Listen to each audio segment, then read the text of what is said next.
प्रिय संस्कृत मित्राणि, नमः संस्कृत देववाणी गंगा चैनल पर अभी तक बाबूराम सक्सेना था संस्कृत व्याकरण प्रवेशिका के आधार पर 2 वीडियो हमारे चैनल पर थे। बाकी लोग सिद्धांत कौमुदी के आधार पर आपको बहुत सारे वीडियो मिलेंगे, लेकिन आपके टीजीटी में बाबूराम सक्सेना के आधार पर पूछा जाएगा और बाबूराम सक्सेना का जो किताब है संस्कृत व्याकरण प्रवेशिका, तो इसके हमने कुछ बातों की चर्चा पहले कर ली थी। माहेश्वर सूत्र को भी बता दिया था कि कैसे इनकी रचना हुई, क्या क्या है।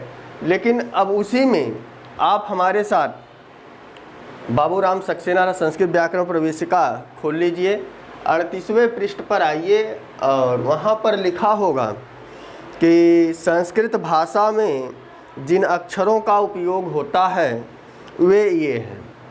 क्योंकि आपको इसी पुस्तक से पूछा जाएगा तो पुस्तक के आधार पर पढ़ाएंगे, क्योंकि इससे इतर कुछ भी नहीं आने वाला है। व्याकरण के प्रश्न जब भी आएंगे, जब भी दुविधा की स्थिति आयोग में पड़ेगा, तो इसी पुस्तक को साक्ष्य माना जाएगा। समझ में आ गया? तो इसी पुस्तक के आधार पर आपकी यह क्लास अब कंटिन्यू की जाती है। और उसी के क्रम में आप 38वें पृष्ठ पर आइए, 2 नंबर पर दिया है कि संस्कृत भाषा में जिन अक्षरों का प्रयोग होता है वे अक्षर ये हैं।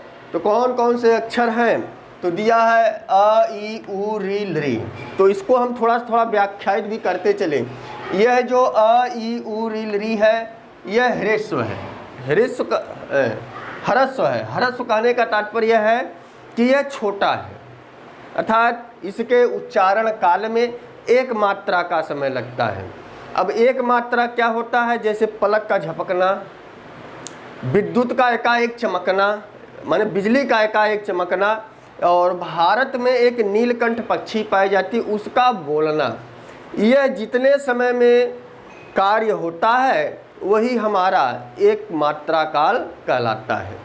तो अ, ई, उ, री, लृ कभी पूछे ह्रस्व स्वर को कितने समय में बोलना चाहिए? तो पलक झपकने में जितना समय लगे, और बिजली एकाएक जब चमकती है उसके चमकने में जितना समय लगे, और नीलकंठ पक्षी को बोलने में जितना समय लगता है वही हमारा एक मात्रा काल का समय होता है। दूसरा दिया है आ, ई, उ, री, यह दीर्घ स्वर है। लृ का दीर्घ नहीं होता, री का दीर्घ होगा, लृ का दीर्घ नहीं होगा। और एक मजे की बात और है कि हिंदी में लृ वर्ण नहीं है, लृ स्वर नहीं है। तो हिंदी में लृ है, लृ स्वर नहीं होता। संस्कृत में लृ स्वर बढ़ जाता, क्योंकि इसका जो है दीर्घ नहीं होता। और आगे दिया है ए, ऐ, ओ, औ, यह दीर्घ स्वर है, लेकिन उसके साथ साथ संयुक्त स्वर भी है, उसके साथ साथ संयुक्त स्वर भी है, क्योंकि यह 2 वर्णों से मिलकर बने हैं। अ, ई मिला ए बन गया, अ, ई मिला तो ए बन गया, और अ प्लस ए मिला तो ऐ बन गया। वृद्धि संधि में यही नियम लगता है, अ प्लस ए ऐ, 1 प्लस 1 एकाएक। क्लियर हो गया? उसी तरह अ, उ मिला ओ बन गया, और अ प्लस ओ मिला तो औ बन गया। अर्थात ये 2 स्वर वर्णों से मिलकर बने हैं, इसीलिए इन्हें संयुक्त स्वर कहते हैं, इसीलिए इन्हें संयुक्त स्वर कहते हैं। अब आपके मन में प्रश्न होगा कि हमने कभी माहेश्वर सूत्र में दीर्घ स्वर नहीं लिखे। देख लीजिए, अ, ई, उड़, रे, लृक, ए, ओ, ऐ, औ। तो यहाँ पर जो स्वर हैं केवल ह्रस्व स्वर दिखाई पड़ रहे हैं, दीर्घ स्वर दिखाई नहीं पड़ते। तो इसके पीछे एक प्रयोजन है कि यदि हम इसको एक मात्रा काल में बोल रहे हैं तो ह्रस्व है, यदि 2 मात्रा काल अर्थात 2 मात्रा काल का समय लगेगा, 2 मात्रा काल, अगर आ को बोलने में हम 1 सेकंड का समय लेते हैं तो इस आ को बोलने में हमें 2 सेकंड का समय लेना चाहिए, और इससे ज़्यादा लेंगे तो वह प्लुत हो जाएगा। इसकी चर्चा अभी आगे होगी, इसकी चर्चा अभी आगे होगी। तो यदि ह्रस्व स्वर को बोलने में 1 सेकंड का समय लेते हैं तो दीर्घ स्वर को बोलने में उसका दूना समय हमें लगना चाहिए। आ, ई। क्लियर हो गया? 2 सेकंड का समय लगना चाहिए। तो यही ह्रस्व और दीर्घ में भेद है, और इससे ज़्यादा का यदि समय लगता है 2 से ज़्यादा का तो वह प्लुत हो जाता है। उसकी चर्चा आगे होगी। तो हम यहाँ पर यह बता रहे थे कि माहेश्वर सूत्र में हमें दीर्घ स्वर दिखाई नहीं पड़ता, लेकिन दीर्घ स्वरों की चर्चा हर सूत्रों में है, हर वर्णों में है। तो यह कहाँ से आया? जैसे छोटा कोई बालक है, वह तब भी राम था, जब वह 17-18 साल का हुआ तब भी राम रहेगा, और जब वह 45 से 60 वर्ष का होगा तब भी राम रहेगा। राम तब भी था जब वो छोटा था। तो यह जब छोटे आकार में था तो ह्रस्व कहलाया, जब मध्यम अवस्था में आया तो बड़ा कहलाया, और जब वृद्धावस्था में गया तो वही राम प्लुत कहलाया। क्लियर हो गया? तो अब आप समझ गए होंगे कि दीर्घ आया कहाँ से। इसी का बड़ा स्वरूप ही क्या है? आ है। अर्थात इसी को बोलने में हम ज़्यादा समय लगा दिए तो दीर्घ आ हो गया। क्लियर हो गया? तो ऐसे प्रश्न कभी कभी पूछे जाते हैं, या किसी को बताना होता है तो ये समझाने का एक तरीका होता है। अब आ जाइए, नीचे दिया है क ख ग घ ङ। यह जो वर्ण है क वर्ग है। क वर्ग हमने कह दिया तो क ख ग घ ङ का बोध हो जाएगा। हिंदी में पढ़ना हो क तो क्या पढ़ोगे? क ख ग घ ङ पढ़ोगे। और संस्कृत में या तो क वर्ग कह लीजिए, और उससे जो है छोटा कु, हमने केवल कु बोल दिया तो क वर्ग का बोध हो गया। दिया ना, कु चू टू तू पू। क्लियर हो गया? कु चू टू तू पू। यह क्या है? उदित वर्ण है। उदित का अर्थ होता है कि जो उ से इत, तो इनमें सब में उ की इत संज्ञा हो जाएगी तो क बचेगा, च बचेगा, ट बचेगा, ट बचेगा, प बचेगा। इसीलिए ये उदित वर्ण है। कभी कभी पूछ लेता है कि उदित वर्णों की संख्या कितनी है? उदित वर्णों की संख्या कितनी है? तो उदित वर्णों की संख्या कितनी है? 5 है। कौन कौन से हैं? कु चू टू तू पू। क्लियर हो गया यहाँ तक? अब आते हैं च। इसी तरह च है, च छ ज झ, यहाँ कहेंगे च वर्ग भी कहते हैं इसे, या चू कहिए। ट ठ ड ढ ड़, ट वर्ग है, टू है। त थ द ध न, त वर्ग है, टू है। प फ ब भ म, प वर्ग है, इसीलिए पू। तो यदि हमें इन 25 व्यंजनों को पढ़ना हो तो कु चू टू टू पू कह देंगे तो 25 व्यंजनों का बोध हो जाएगा। यही सूत्र शैली है जो हमारी पाणिनि व्याकरण है, जो अष्टाध्यायी है। सूत्र शैली, सूत्र का अर्थ ही होता है बड़े से बड़े प्रारूप को छोटे में व्यक्त कर देना। तो अब कोई 25 वर्ण पढ़े या ये 5 वर्ण पढ़ ले, कुचू टू टू पू। क्लियर हो गया? इन्हें उदित वर्ण कहते हैं। कभी परीक्षाओं में लगभग पूछा जाता है उदित वर्णों की संख्या कितनी है? उदित वर्णों की संख्या 5 है। क्लियर हो गया? अब आ जाइए, नीचे दिया है य र ल व। यह वर्ण क्या है? अंतस्थ है। अंतस्थ है। अंतस्थ का अर्थ होता है जिनका उच्चारण कंठ के नीचे हो जाए, अर्थात इस गले के नीचे ही हो जाए, माने अंदर ही हो जाए, वह वर्ण क्या कहलाते हैं? अंतस्थ कहलाते हैं। इनके उच्चारण से मुख से वायु कम निकलती, लेकिन बहुत कम मात्रा में। य र ल व। क्लियर हो गया? आप बोल कर देख लीजिए। तो इसीलिए यह अंतस्थ है। माने अंतः माने अंदर, अस्थ माने स्थित ही जिसका उच्चारण हो जाए वह वर्ण अंतस्थ कहलाएंगे। इसकी चर्चा अभी व्याख्या आगे जो है, जो सूत्र के माध्यम से किया जाएगा, वहाँ पर इसकी चर्चा हम करेंगे। अभी साधारणतः जानिए जो आपके बुक में दिया है। उसके बाद दिया है श श श ह। यह तालव्य है, तालु से बोला जाता है। मूर्धा, मूर्धन्य से बोला जाता है। दंती है और ह है। इनके उच्चारण में मुख से जो वायु निकलती है वह इतना घर्षण करके निकलती है कि वायु गर्म हो जाती है। वायु क्या हो जाती है? गर्म हो जाती है। इसीलिए यह क्या है? ऊष्म वर्ण है। अब आगे दिया है अनुस्वार। अनुस्वार का प्रयोग नासिका, माने यह जो चिन्ह होता है, अर्थात अनुस्वार नासिका च सूत्र है। अनुस्वार का जो उच्चारण स्थान है नाक है, और दिया है अनुनासिक, कि ऐसे वर्ण जो मुख और नाक से बोले जाते हैं वह वर्ण क्या कहलाते हैं? अनुनासिक। तो जो यह सभी वर्गों के पंचम अक्षर है, पंचम अक्षर क्या है? यह सभी पंचम अक्षर क्या है? अनुनासिक वर्ण है।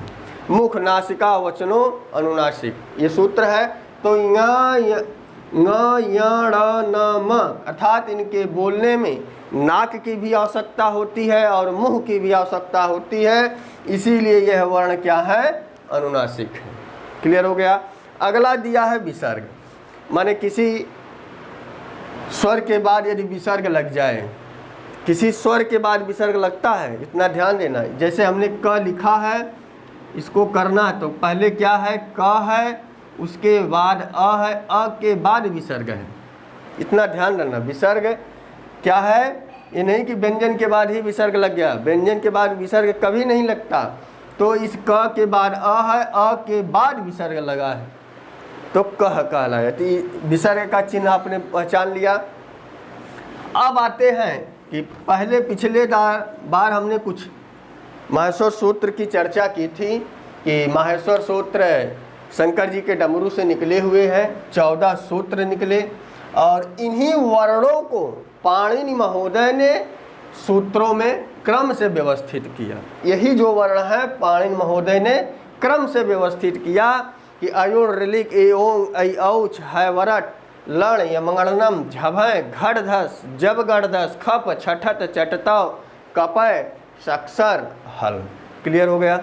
अब इसमें जो प्रथम 4 सूत्र हैं, 1 2 3 4, प्रथम 4 सूत्र में स्वर कहे गए हैं, प्रथम 4 सूत्र में स्वर कहे गए हैं।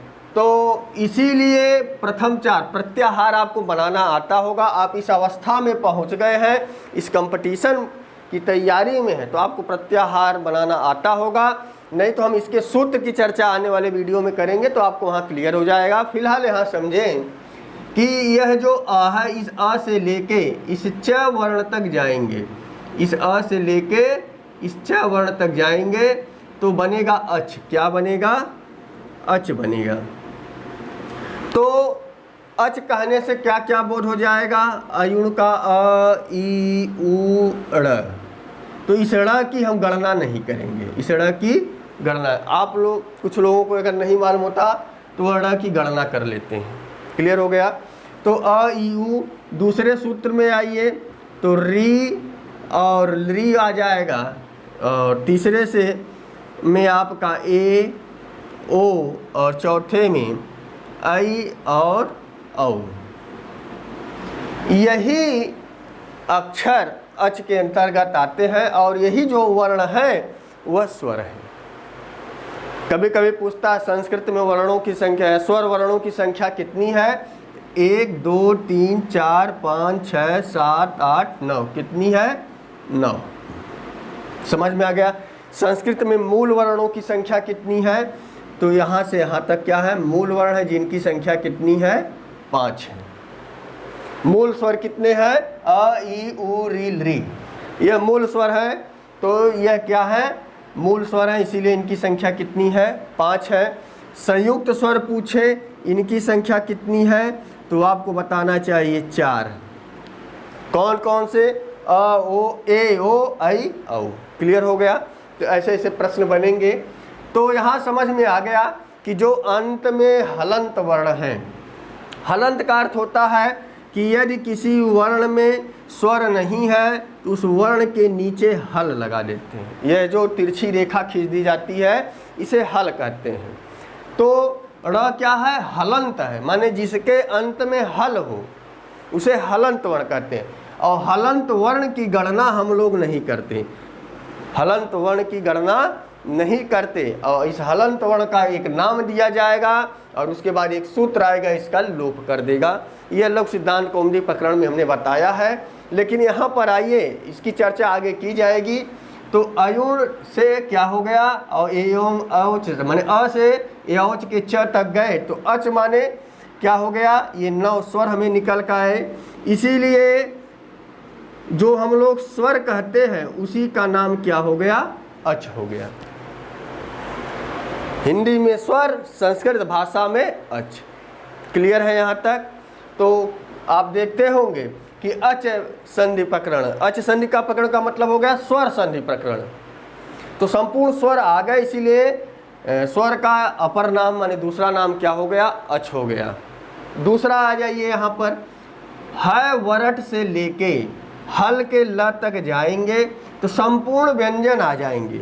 संपूर्ण क्या आ जाएंगे? व्यंजन आ जाएंगे। हलंत वर्ण की गणना नहीं करेंगे। तो जब हम हलंत वर्ण की गणना नहीं करेंगे तो वहाँ पर क्या हो जाएगा कि हलंत वर्ण होते क्यों हैं कि हम कहाँ तक के अक्षरों को लें। यदि केवल अ कहेंगे तो कहाँ तक के वर्ण को गिनेंगे, लेकिन अक कह दिए तो हम यहाँ क तक जाकर रुक जाएंगे। इसीलिए अंतिम में हलंत वर्ण होते हैं।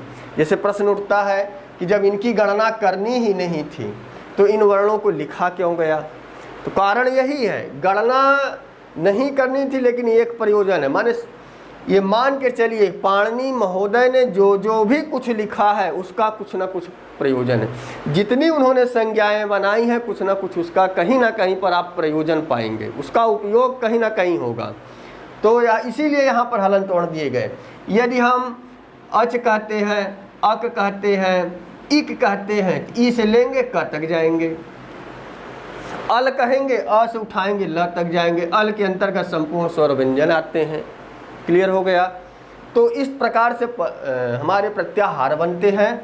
और नीचे दिया है कि हल, हल माने संपूर्ण व्यंजन आ जाते हैं। इसीलिए व्यंजन का दूसरा नाम हल है, हल संधि। हल संधि का अर्थ हो गया व्यंजन संधि। ये टेट की परीक्षाओं में बहुत पूछता है। तो जो नए नए तैयारी करने वाले होते हैं वो कहते हैं अरे ये तो हमने कभी नाम ही नहीं सुना, हल संधि क्या होती है। समझ में आ गया? तो व्यंजन का ही अपर नाम क्या है? हल है। तो ये कुछ बातें रहीं, और भी कुछ बातें हैं तो उसकी चर्चा धीरे धीरे हम आगे करेंगे। तो थोड़ा सा अपने बुक पर आइए, उसमें कुछ बातें लिखी हैं तो उसको भी हम व्याख्यायित करते हुए चलते हैं। तो इसमें दिया है कि यह जो 14 सूत्र हैं माहेश्वर सूत्र कहलाते हैं। माहेश्वर सूत्र कि महेश शंकर का नाम है, अण प्रत्यय लगकर माहेश्वर बना, तो इसीलिए इसे माहेश्वर सूत्र कहते हैं। और दिया है क्योंकि पाणिनि की माहेश्वर की कृपा से प्राप्त हुए थे, ऐसा संप्रदाय है। माने ऐसा लोगों का मानना है कि शंकर के डमरू से यह प्राप्त हुए हैं। इसीलिए इनके मत में कहा गया कि नृत्यावसाने नटराज राजो ननाद ढक्काम नव पंच बारम, कि नृत्य के अवसान पर, समाप्ति पर उस शंकर जी ने 14 बार 9 और 5 14 बार डमरू बनाया। क्लियर हो गया? और आगे दिया है इनको प्रत्याहार सूत्र भी कहते हैं कि इन्हीं से जो प्रत्याहार बनते हैं। और क्योंकि इसके द्वारा सरलता से और सूक्ष्म रीति से अक्षरों का बोध हो जाता है। हमने अभी बताया कि यदि हमें संपूर्ण स्वर और व्यंजन हिंदी के पढ़ने हों तो आप अ आ ई उ री पढ़ोगे। हमने केवल अल कह दिया, यहाँ से उठाया और यहाँ तक कर दिया, अल बोल दिया तो संपूर्ण स्वर व्यंजन हमने पढ़ लिया। तो वही चीज़ दिया है, सरलता से और कम शब्दों में ज़्यादा चीज़ों का बोध होना। और आगे दिया है कि ऊपर के जो अक्षर हल हैं वह इति कहलाते हैं। जो यह हल हैं, जैसे अयुड़ में ड़ हल है, ऋलिक में क हल है, उसके बाद ङ हल है, च हल है, ट हल है। तो यह क्या है? इनका पाणिनि महोदय ने इति नाम दे दिया। इनका नाम क्या दे दिया? इति। और यह इति दिया है, इति कहलाते हैं जैसे ड़ क, और इनके द्वारा प्रत्याहार बनते हैं। माने कहाँ तक के वर्णों के लिए इसकी चर्चा हो गई। और पूर्व के किसी सूत्र का कोई वर्ण लेकर उसको यदि आगे के किसी इत के पूर्व जोड़ दें, पूर्व का वर्ण जैसे हमने अ ले लिया तो अण बन गया। क्लियर हो गया? उसी तरह हमने ए ले लिया, इसके सामने ए लिख दिया, एच हो गया, एच भी एक प्रत्याहार है। तो ए ओ आई औ आएगा कि इत संज्ञक वर्ण के सामने यदि हम कोई आदि वर्ण लिख देंगे वही प्रत्याहार बन जाएगा। और आगे दिया है कि प्रत्याहार बनेगा उस पूर्व वर्ण का तथा उसके और इत के बीच के सभी वर्णों का बोधक होगा। सभी वर्णों का बोध होगा। यह समझ लीजिए कि नीचे एक सूत्र आएगा आदिर अंतेन सहेता के अंतेन सह इतः आदि, कि अंतिम वर्ण के साथ आदि वर्ण को जोड़ने पर और आदि वर्ण के साथ मध्यगामी वर्ण के वर्ण क्या करते हैं, इस आदि अंत्य सूत्र से आते हैं। यह एक प्रत्याहार संज्ञा विधायक सूत्र है, माने प्रत्याहार बनाने वाला सूत्र है। इसकी चर्चा हम आगे करेंगे सूत्र के द्वारा। आज केवल जो बुक में दिया है और नीचे कुछ चीज़ें दी गई हैं उसकी चर्चा हम करते रहेंगे। जैसे अक दिया है और देखो नीचे लिखा भी है, बोधक होगा आदि अनत्येन सहिता, आदि अनत्येन सहिता, कि आदि वर्ण और अंतिम इत संज्ञक वर्ण, जो अंतिम इति दिया ना, अंतिम सहिता माने अंतिम इत संज्ञक वर्ण, तेन माने अंतिम, स माने साथ, इत माने वर्ण, तो यह इति ही तो है सब वर्ण, ये सब क्या है, इति ही तो है। आदि अंतेन माने अंतिम इत वर्ण के साथ जो जोड़ा जाएगा तो वह प्रत्याहार बनेगा। हमने जोड़ दिया, आदि वर्ण अ लिया, अंतिम वर्ण रण या अण बन गया, ए लिया, च लिया, इच बन गया। अब एच भी बन सकता, ए लिया, च लिया, एच बन गया, ह लिया, ल लिया, हल बन जाएगा। क्लियर हो गया। तो इसके बाद यह सूत्र यह कहता है कि अपने आदि वर्ण का बोधक होगा और बीच में जो मध्यगामी वर्ण आएंगे उनका भी बोधक होगा।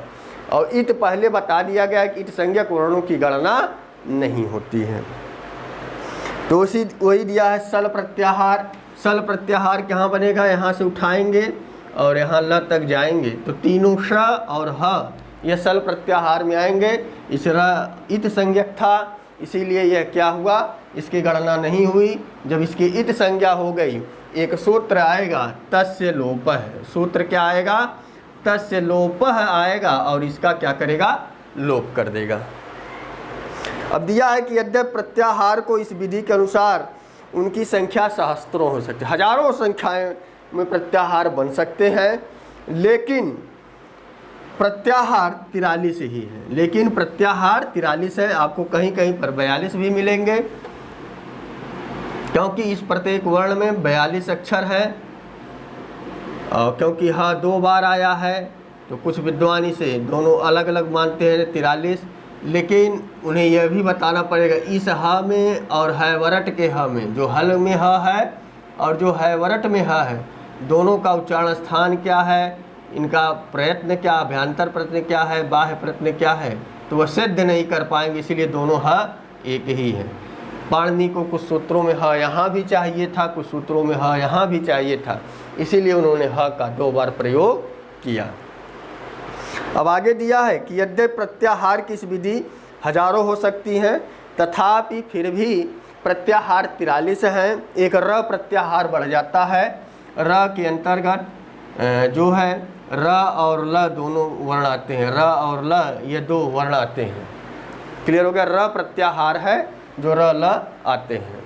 और आगे दिया है कि इसका कारण यह है कि मुनित्रय, मुनित्रय पाणिनि पतंजलि कात्यायन दिया। मुनित्रय पाणिनि कात्यायन और पतंजलि के व्याकरण शास्त्र की प्रक्रिया में जितने प्रत्याहारों की आवश्यकता पड़ी, जितने प्रत्याहारों की आवश्यकता पड़ी और फलतः जितने का उन्होंने उपदेश किया, अर्थात जितनों का उन्होंने अपने ग्रंथ में लिखा। उपदेश, कभी कभी हम समझते हैं कि उपदेश क्या होता है। उपदेश क्या होता है कि धातु सूत्र गणोड़ादि वाक्यलिंगानुशासनम, धातु सूत्र गणोड़ादि वाक्यलिंगानुशासनम, आगम प्रत्ययादेशा उपदेशा प्रकीर्तिता। कहने का तात्पर्य जो धातु सूत्र गण आदि और आगम प्रत्यय यह जो कहे गए हैं यह उपदेश है। यह क्या है, उपदेश है। अर्थात कात्यायन महोदय ने, पतंजलि महोदय ने, पाणिनि महोदय ने जो अपने ग्रंथों में पहली बार कहा, तो अयुण का उन्होंने प्रथम बार जो है अपने ग्रंथों में चर्चा की, तो यह उपदेश है। सूत्र है धातु सूत्र गणोड़ादि, जितने धातु हैं उपदेश हैं, जितने सूत्र हैं उपदेश हैं। समझ में आ गया उपदेश क्या होता है। वही उपदेश यहाँ दिया है कि उन्होंने जिनका उपदेश किया उतने ही प्रत्याहार प्रयोग, माने जिन्होंने उतने अपने जो है ग्रंथों में जिन जिन सूत्रों का, प्रत्याहारों का प्रयोग किया, उतने ही प्रत्याहारों की हमें गणना करनी चाहिए, जाननी चाहिए। उससे ज़्यादा का आप जानोगे कोई मतलब नहीं है, क्योंकि उसका कभी भी आपके जीवन में प्रयोग नहीं होगा।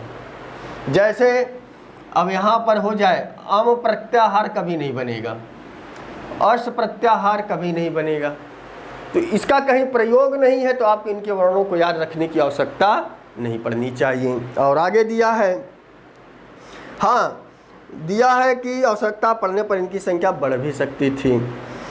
और नीचे दिया है मिश्र विकृत दीर्घ किन्हीं दो भिन्न स्वरों के मिश्रण विशेष से बनता है, जैसे अ ई। इसकी चर्चा यहाँ पर हो गई कि यह मिश्र दीर्घ, मिश्र क्या दिया है, मिश्रण विशेष से बनता था, इसे मिश्र विकृत दीर्घ कहते हैं। दो वर्ण मिले, उनमें परिवर्तन हुआ और उनके विकृत माने परिवर्तन, इसीलिए वह दीर्घ हो गए।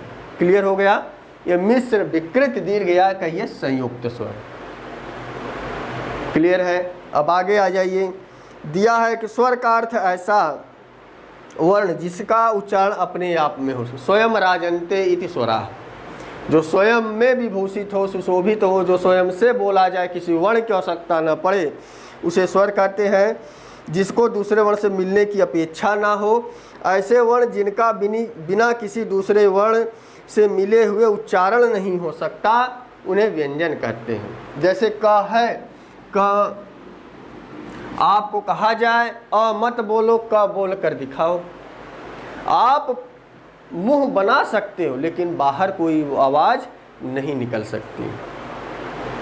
उसी तरह च है, नहीं उच्चारण कर सकते, आपको अ बोलना ही पड़ेगा। तो इसीलिए वो चीज़ बताया गया कि बिना अ के सहायता से हम किसी भी व्यंजन वर्ण को उच्चारित नहीं कर सकते, उच्चारित नहीं कर सकते। इसीलिए व्यंजन वर्ण बिना दूसरे वर्ण की सहायता से नहीं बोले जा सकते। और आगे दिया है, ऊपर क से लेकर ह तक सारे वर्ण व्यंजन हैं। यहाँ से क से लेके ह तक सारे वर्ण क्या हैं? व्यंजन हैं। और क में अ मिला है, इसका शुद्ध रूप केवल क ही होगा। क में अ मिला है, इसका शुद्ध रूप क्या होगा? केवल क है। यहाँ तो अ मिला हुआ है लेकिन वहाँ पर अ नहीं। और माहेश्वर सूत्र में भी जो ये दिखाई पड़ रहा हलंत, भले न दिखाई पड़े लेकिन सभी वर्ण हलंत है, इतना ध्यान रखना। और आगे दिया है, क्योंकि पाणिनि के क्रमानुसार स्वरवाची प्रत्याहार सूत्र सब इसके अंतर्गत आ जाते हैं। प्रथम सूत्र का प्रथम अक्षर अ तथा चतुर्थ सूत्र का अंतिम अक्षर च। इस प्रकार व्यंजन का दूसरा नाम हल है, क्योंकि व्यंजन वाची प्रत्याहार सूत्र 5 से 14 तक है। ये 5 संख्या है और ये 14 संख्या है, माने 5 से 14 संख्या तक के सूत्रों में व्यंजन कहे गए और 1 से 4 नंबर तक के सूत्रों में स्वर कहे गए। समझ में आ गया? और आगे दिया, इसके अंतर्गत आ जाते हैं। इन हल व्यंजनों को स्वर विहीन शुद्ध रूप को प्रकट करने के लिए नीचे तिरछी रेखा लगा देते हैं। इन व्यंजनों को अगर शुद्ध रूप प्रकट करना है तो यहाँ एक तिरछी रेखा लगा देंगे तो ये शुद्ध व्यंजन है। यह क्या है? शुद्ध व्यंजन है। और आगे दिया है, जिसे हल चिन्ह भी कहते हैं, उदितों की पंचम वर्ण अर्थात य ङ ण न म को अनुनासिक कहते हैं। उदित वर्ण क्या है? कु चू टू तू पू के पंचम वर्ण। तो कु से क वर्ग का बोध हुआ, क वर्ग का 5वां अक्षर ङ, च का चू से च वर्ग का बोध होगा, 5वां अक्षर ञ हो जाएगा, टू से ट वर्ग का बोध होगा, 5वां अक्षर ण हो जाएगा। इसी तरह आगे भी होगा। तो इन 5 उदित वर्णों के जो पंचमाक्षर हैं ञ ण न म ङ, यह क्या है? अनुनासिक है। अनुनासिक क्या है? क्योंकि इनका मुख और नासिका दोनों से उच्चारण होता है, मुख और नासिका दोनों से उच्चारण होता है। और वही दिया, क्योंकि इसका मुख और नासिका दोनों से उच्चारण होता है। अब दिया है कि स्वर 3 प्रकार के होते हैं। स्वर कितने प्रकार के होते हैं? स्वर 3 प्रकार के होते हैं। और कौन कौन से होते हैं? स्वर के 3 भेद हैं। कौन कौन से हैं? पहला हमारा ह्रस्व है, दूसरा हमारा दीर्घ है, तीसरा हमारा प्लुत है। तीसरा हमारा क्या है? प्लुत है। नीचे सूत्र दिया है उकालो जझरस्व दीर्घ प्लुत है। उकालो जझरस्व दीर्घ प्लुत है। इस सूत्र की व्याख्या आगे हम करेंगे। और आगे दिया है कि स्वर के उच्चारण में यदि एक मात्रा का समय लगे, स्वर के उच्चारण में यदि एक मात्रा का समय लगेगा तो ह्रस्व कहलाएगा, 2 मात्रा का समय लगेगा दीर्घ कहलाएगा, और 2 से ज़्यादा का अगर लगेगा, 2 से ज़्यादा मात्रा का प्रयोग होगा तो प्लुत कहलाएगा। 2 से ज़्यादा प्लुत। क्लियर हो गया कि यदि ह्रस्व को बोलने में हम 1 सेकंड का समय लेते हैं तो दीर्घ को बोलने में हमें 2 सेकंड का समय लेना चाहिए, और प्लुत को बोलने में इस 2 से ज़्यादा का समय लेना चाहिए। इसकी चर्चा हो गई है। ह्रस्व दीर्घ की शुरुआत में ही बता दिया गया है। और आगे हम इसी तरह आपको बताते रहेंगे।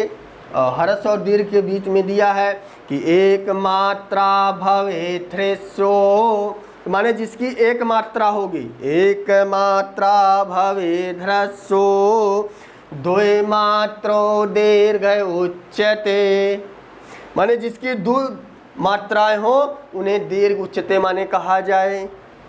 एक मात्रो भवेत् ह्रस्वो, जिसकी एक मात्रा है वह ह्रस्व होगा। 2 मात्रो दीर्घ उच्यते, जिसकी 2 मात्राएं होंगी उसे दीर्घ कहा जाएगा। अब आगे दिया 3 मात्रा प्लुतो गेयो, जिनकी 3 मात्राएं हो जाए उसे प्लुत जानना चाहिए। 3 मात्रा प्लुतो गेयो, व्यंजनम चार्धमात्रकम, व्यंजनम चार्धमात्रकम, व्यंजनम च आर्धमात्रकम। तो व्यंजन की कभी कभी पूछ देता है कितनी मात्राएं होती हैं? व्यंजन की आधी मात्राएं होती हैं। व्यंजन की आधी मात्रा।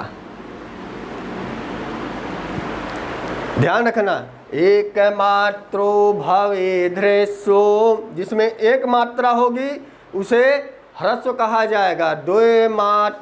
2 मात्रो दीर्घ उच्यते, जिसकी 2 मात्राएं होंगी उसे दीर्घ कहा जाएगा। 3 मात्रा प्लुतो गेयो, जिसकी 3 मात्राएं होंगी उन्हें प्लुत गेयो माने जानना चाहिए। और व्यंजनम चार्धमात्रकम, और व्यंजन की आधी मात्रा हो जाएगी। प्रश्न बन जाएगा व्यंजन की कितनी मात्राएं होती हैं? व्यंजन की आधी मात्राएं होती हैं। तो आपको समझ में आ गया ह्रस्व क्या होता है, दीर्घ क्या होता है, प्लुत क्या होता है। और माहेश्वर शोध प्रत्याहार के बारे में चर्चा की गई।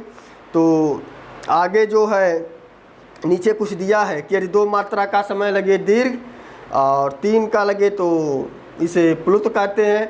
और इस प्लुत का प्रयोग किसी को बुलाने में लगता है। प्लुत का प्रयोग किसी व्यक्ति को बुलाने में लगता है कि राम। तो जो बाद में हम ज़्यादा देरी तक बोलते रह जाते हैं तो यहाँ पर दिक्कत होती है। जैसे किसी का नाम पप्पू हो,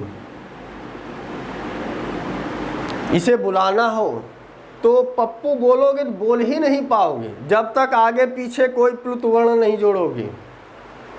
आप बोलोगे पप्पू, तेजी से बोलो, नहीं बोल पाओ। जब तक ज़्यादा देरी तक ऊ नहीं करोगे तब तक यह प्लुत नहीं होगा। या गांव की भाषा में पप्पू पपुआ हो जाता है, बहुत आसानी से पपुआ, तो वह क्या कहलाया? समझ में आ गया। लेकिन हमारे व्याकरण शास्त्र में क्या है कि संबोधन का चिन्ह है, आगे हे लगा दो, उच्चारण करो। कभी भी नाम आप किसी का शुद्ध नहीं होगा, किसी का नाम नहीं है शुद्ध होगा। संबोधन है ना, संबोधन का चिन्ह ही है हे, अरे, भो। क्लियर हो गया। तो हे लगा कर किसी नाम को उच्चारित करेंगे तो उसका कभी भी नाम बिगड़ेगा नहीं। लेकिन हाँ, संबोधन का चिन्ह लगाए बिना यदि उच्चारण करोगे तो अंत में आ वा आ ही जाएगा, नाम उसका बिगड़ ही जाएगा, पप्पू पपुआ हो जाएगा। तो यह कुछ बातें रहीं। नेक्स्ट वीडियो में हम ख से इसकी चर्चा करेंगे और कुछ सूत्रों को भी जानेंगे। वीडियो कैसी लगी कमेंट बॉक्स में अवश्य बताएं। तो बस आज के लिए इतना ही। नमः संस्कृताय, शुभ संध्या, शुभ रात्रि।